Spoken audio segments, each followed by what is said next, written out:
So, if you've been on the internet recently, you've probably heard that one of my favorite childhood movies has been bastardized yet again for profit. And I'm not talking about the Wonka movie starring America's favorite himbo, Timothy Chalamet, and I'm not talking about the 2005 remake that was much worse and had Johnny Depp, even more creepy than usual. I'm instead talking about Willy's Chocolate Experience, a 2-day chocolatey event in Glasgow that has gone horribly, horribly wrong. In what has been called the Fire Festival for Kids, which is a good way to get kids prepared for the crushing disappointments of adulthood, a 2-day Willy Wonka themed event in Glasgow has been shut down, and has even ended with the police being called. Now, I'm not just going to talk about what happened at the event. You saw a little bit of that. I mean, I'm going to talk more about it, obviously, because it's really funny. But I want to get at the heart of it. I want to talk about some of the behind-the-scenes stuff that you guys might not know. What sick, twisted, and unfathomably stupid mastermind lies at the heart of our story? Well, we'll get to that. Because at the core of this story lies a cautionary tale about AI, scamming, and lying. And don't worry, it'll all be summarized with an Oompa Loompa number at the end of the video. So first, let's talk about what was promised. Now, if you go to their website where, I shit you not, the word chocolate is misspelled, you're greeted by a lot of really colorful images. These are fantastical depictions of a world straight out of the major motion picture, and I will say that it is almost exceptionally obvious that all of them are generated with artificial intelligence. The exception is probably their logo, which looks manually designed and also looks like an exploding dog turd. Now, I'm not trying to attack the parents who went to this event because obviously they got scammed, and they're just trying to create some fun memories with the kids, do something fun, you know, raising children and all that. It's a hard business, and this event was advertised in other places. But if you look at the website, there's some red flags I will point out. One of the images on their website advertises Katka catching, Karchi tons, Exasrodre lollipops, and a paradise of sweet teats. So this is going to be part of what I will call a comical lack of effort, which will be a running theme throughout this video and throughout this event. One would think that if you're trying to sell a product to real people, even if you are using AI, you would do the basic step of, oh, I don't know, writing the text yourself, or even if you're not doing that, oh, I don't know, proofreading the website, but perhaps that's too much to ask from someone who is advertising their products exclusively through Midjourney. A ticket for one person costs £35, which translates to 44 US dollars, meaning that for a family of 4, you are spending almost 200 US dollars to go to this event. And then you get what you've seen. You get this. I mean, that's just crazy. But what do you really get for this ticket? Well, according to their website, which was also generated by AI, not only do you get to witness the magic of chocolate, but you also get to taste it. And dear viewer, I will give you one guess as to what they did not have at this event. Oh, wait. Chocolate, yes. This Willy Wonka and the Chocolate event, even though legally it's distinct, does not have any chocolate. And we're going to talk about that a couple times, because that's just mind-boggling to me. Oh, my hat's falling. For those of you who are wondering, yes, in my costumes and props wardrobe, I do happen to have a hat that can stand in for a Willy Wonka's hat. Let's just move past it. Their website also claims that the tickets are non-refundable, although I guess that changes if you have thousands of people on the internet yelling at you, and people in real life yelling at you, and the police being called on you. Then the policies shift a little bit. Now, the company that's behind the organization of this event is called the House of Illuminati, which I would find really cool if I was a 13-year-old edgy teenager who had a poster of the dollar bill in my BO and Axe body spray infested room. Now, I wasn't able to find their website anywhere, but I did find a screen recording, and it turns out that House of Illuminati also dabbles in wedding planning. They're really just trying to dip their little toesies into planning a nice Willy Wonka themed event. And on their website, they have 2 weddings listed, very impressive portfolio, House of Illuminati. One of them with a bunch of colored sheets hanging everywhere, and one with a bunch of slinkies everywhere, because there's nothing more romantic than getting married amongst a bunch of bedside sheets, am I right? But you know, maybe I'm being critical. Maybe this bride's decorating motif was a child's pillow fort, in which case I think House of Illuminati knocked it right out of the park. And shockingly, House of Illuminati also uses AI to advertise on that website too. I'm beginning to notice a bit of a pattern. So, it's the week before the event. The event happened on a Saturday and Sunday. It's the week before that. 24 hours before the event, House of Illuminati posts a picture of a bunch of props saying everything's going great, and how wrong they were, House of Illuminati, how wrong you were. But what good is a Charlie and the Chocolate Factory event without Oompa Loompas and Willy Wonka, right? So in the week before the event, you know, definitely not cutting it close at all, they're doing the process of hiring the Oompa Loompas and Willy Wonka. Willy Wonka, plural. They did get multiple Willies. No, that's not dirty, get your head out of the gutter. And it does bear saying that, even though I'm saying Willy Wonka and Oompa Loompas, Willy's chocolate experience is in no way legally related to the Wonka property owned by Warner Brothers. It's just pure coincidence, as their website says. It's pure coincidence. They're not called Oompa Loompas, they're called Wonky Doodles, which I feel like is close enough to the word Wonka anyway that if Warner Brothers really wanted to, they could sue this horrible event planning company and probably win. So that also means it's not Willy Wonka, instead it's Willy McDuff, which I think is a fun Scottish twist to dissuade legal action, even though their own website has multiple crazy things trademarked that I don't think they have the trademark for. I'll just say it, I don't think they have them. So one of the 3 Willy Wonkas Willy McDuffs that they hired went public about his experiences with this entire process on TikTok. So Paul Connell, who is a UK stand-up comedian, first of all was very shocked to hear he had been hired to play Willy Wonka, Willy McDuff, because as he put it, he gives major Oompa Loompa energy, but he was given a 15-page script on Thursday, the event being Saturday and Sunday, and had to memorize it by the next day. Now, most of this script is a monologue. It's also, according to him, 15 pages of AI gibberish, and he was kind enough to share some of that with us on TikTok. But one of my favourite lines was, "There is a man who lives here. His name is not known, so we call him the Unknown. The Unknown is an evil chocolate maker who lives in the walls." So this is pretty common when you're adapting material. There's always a big choice that's being made with the adaptation. You know, every director has to put their new spin on it. Well, House of Illuminati chose to add a Babadook-esque villain to their rendition of Willy Wonka and the Chocolate Factory, named the Unknown. Yes, you sure? Oh my God. What is that? It's the Unknown.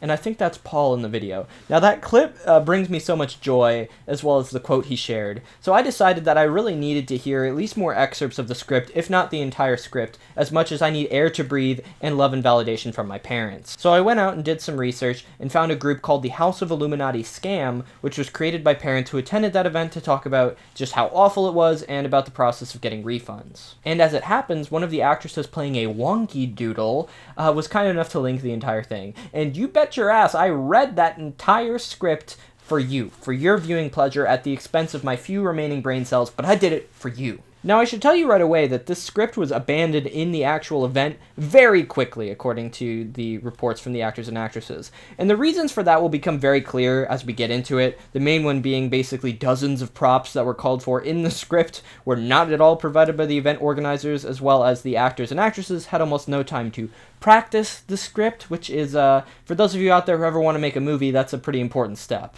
But to summarize what the script is, it's essentially the monologue that Willy McDuff will be saying as he guides the people through a chocolate factory, as well as a narrative that is in no way related to a Warner Brothers property that is also about a chocolate factory. There is no bearing. They are legally separate. It's a dazzling tale as Willy McDuff takes people on a guided tour through first the garden, then the mysterious Twilight Tunnel, then the Bubble and Lemonade Room, then the McDuff TV room, and ending, of course, with no other room than the Imagination Lab. That took me so long to memorize. So how about we read some of the scene descriptions for some of these rooms, and then we overlay it with footage of what the rooms actually looked like. The stage transforms into a vibrant, mystical garden of enchantment, filled with oversized, colorful flowers, twinkling lights, and mysterious pathways. Willy McDuff, with his distinct attire and a sparkle in his eyes, is joined by the playful Wonky Doodles, each holding baskets brimming with an assortment of whimsical sweets.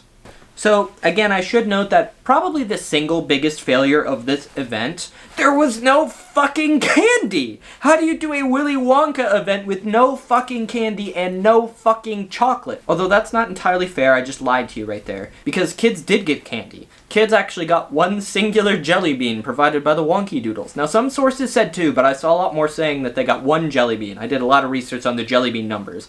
One singular jelly bean. Which eventually, of course, ran out. So, great job. Now, how about we go to the mysterious Twilight Tunnel? deep within the serpentine pathways of the Twilight Tunnel. The atmosphere grows tense as Willie McDuff gathers the audience in a semicircle. His face is illuminated by the flickering light of his lantern, casting long shadows on the walls. Inside the vibrant bubble and lemonade room, the guests' laughter and enjoyment fill the air as they sip on the fizzy magical drinks. Yeah, that was pretty ass. You know, if you ever learn or read about screenwriting, one of the first lessons they'll tell you is that if you want to film something, it's best to write to the conditions you know you can film in. So, the organizers of this event did not shockingly have access to Willy Wonka's real-life chocolate factory, but the script doesn't really reflect this. And another thing that really annoys me about this script, speaking as someone who would love to write scripts, get them published one day, is the fact that after almost every single line, there is an audience reaction/response line, which A, is not how you write a screenplay, and B, is something that doesn't even make any sense within the context of how this is being performed. Here's one as an example. Audience is visibly amused. Some are leaning in, fully engaged in McDuff's charismatic presence. Look, I'm not trying to throw shade at my man Paul here. What is that? It's the unknown. But why would you even include a line like this? When you're performing this live, you have no idea how the audience is going to react, so it doesn't even really make sense to script their reactions in, and I am arguing with an AI, aren't I? I am arguing with the computer that wrote the script, aren't I? Yep, I am. Yeah, that's what I thought. But there's also literally a part of the script where the guests have lines. There's a scene where two guests are trying a soup-flavored jelly bean, and then guest 2 tries a boogerberry jelly bean, which guest 2 then calls oddly gorgeous, which is definitely how real humans talk. Okay, now two more things. The first thing is when the script literally asks the actor to perform magic. That's fun. He opens his hand. Bubble gently pops, releasing a small twinkling light that ascends into the rafters, leaving the audience in awe. Now, if the event organizers had given the people playing Willie McDuff more than a day to memorize the script, maybe they could have spent a second day learning how to do magic and alchemy. And then I think you'd be cooking with this script. And then there's one more thing, kind of really the only joke that's in this entire 15-page script, and either I'm stupid or the event organizer is stupid because this joke doesn't make any sense. Now, the former, we can't rule it out, but given the entire context of this video, I would say the latter of them being stupid is far more likely. Let's not forget our secret inventions. The soup-flavored jelly beans, designed to keep the wee ones clean. Hot and spicy beans, that lowers his voice, attract the birds. Winks. That's a story for another day, or perhaps a story for your parents. So, my best guess, after staring at my Google Docs script for like 10 minutes and realizing, fuck, I need to publish this video, is that it's a birds and the bees joke, because bees kind of sounds like beans, but also, like, they may sound the same, but they actually don't. It's beans and bees. Like, oh, the birds and the beans, you know, is that gonna land in a live audience? That's when people have to, like, think about. And also, like, referencing the birds and the bees, again, AI kind of has this thing where it will just make humor and comments and sentences that would make sense like 50 years ago, but not so much today. Well, AI may be able to write a horrible novel, but at least it can't write a decent joke. But on that subject, I think it's about time we learn about the true event organizer of Willy's chocolate experience. So throughout this video, I've referenced the event organizers belonging to a company called House of Illuminati, but as you'll see, that's kind of a little dubious because House of Illuminati, as well as two other companies, Nexima Holdings and Billy DeSavage, belong to one person. The titular Billy DeSavage is actually a businessman by the name of Billy Cole, which is it's a very fun name. I feel like he could wear one of these hats and really rock it, Billy Cole, because that's like a real like Gangs of New York, like, hey, I'll cut you, see, the name's Billy Cole. That's kind of, those are the vibes that name gives me. And speaking of using AI to write a novel, the main man behind this incredibly viral scam is actually both a serial scammer and an incredibly accomplished author. Billy Cole has published 16 books throughout his career, which is a lot given he's only 36, and is definitely a lot considering they were all published during summer 2023, and some of them were published on the exact same day. And I'm sure this is going to come as a complete shock to you, but everything from the book synopses, to the book covers, to the books themselves, to even his fucking author's bio has been generated by AI. And what I really find funny, just because I didn't expect it, is because a lot of these books are just right-wing conspiracy theories about vaccines and COVID, which just kind of hit me out of left field, honestly. But don't worry, he has a flair for fiction as well. In a world veiled in secrets, where history converges with destiny, a tale of intrigue unfolds. Prepare to embark on an electrifying journey into the heart of echoes of illumination. That was awful. But Billy Cole's lied about a lot of things. He's lied about having degrees and doctorates from different universities. He's lied about being a life coach and a business guru. And I guess if all it takes to be a business guru is to cheat people out of their money, then Billy Cole, Jordan Belfort, as well as millions of scammers from across the world can proudly tack off on their resume that they are business gurus. Cole, in advance of running for local government, also operated a food bank, which a lot of people think may have also been a scam. And you'll never get this, there was an event planned for the food bank while it was still in operation that was canceled, even though donations and toys had been already rendered. So, it's seeming like Billy probably shouldn't be planning events, but that's unfortunate because it seems like that's also his entire job, even though he's not very good at it. And despite all of this, he did still try to run for a seat on the council where he lived in the UK. Because if you can't run a Willy Wonka themed event, you certainly are qualified to run the government. So, day of the event, how does it go? Obviously, fucking poorly. The actors and actresses who had been there for a dress rehearsal on Friday and then had assumed, okay, they're probably gonna work all night, get this place looking really nice, get there on Saturday morning, realize, fuck, this is what it actually looks like, we're fucked. According to Paul Connell, he and basically all the other actors and actresses realized, okay, we're probably not going to get paid for this, just looking at the state of things. But there are going to be kids here, they're going to run the event regardless, let's just try to do our best and make some good memories for the kids. Which is very admirable, and honestly, all the actors and actresses, they did a really good job just making the best out of a pretty shitty situation. And I do want to add that as of me making this story on February 28th, 2024, I'm going to put the year in there in case it really takes a long time, despite being promised £500, all the actors and actresses have still not been paid, so Billy Cole, pay your actors and actresses, you scumbag piece of dog shit. And for what these poor meth-making wonky doodles have had to endure having their likeness posted all over the internet, I think they're entitled to a lot more than £500. And since we're on the subject, the costumes for the event, not only were they really cheap, but for the wonky doodles, they were also described as weirdly sexy. Fortunately, the actresses brought some additional clothing of which to layer, but unfortunately that also means we have to have Tucker Carlson complaining about how the left is making Oompa Loompas not sexy anymore. So the rest of the event had maybe one room that would be passable if this was a student-organized prom, and the rest was a complete fucking disaster. It was described as a health and safety nightmare by the person playing Willie McDuff, so that doesn't tell you all you need to know.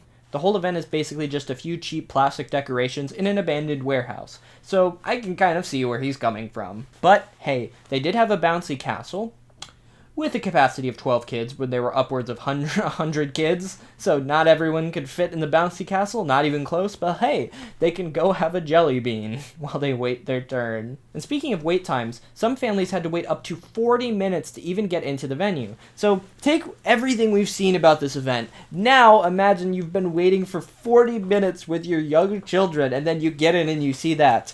That's pretty upsetting.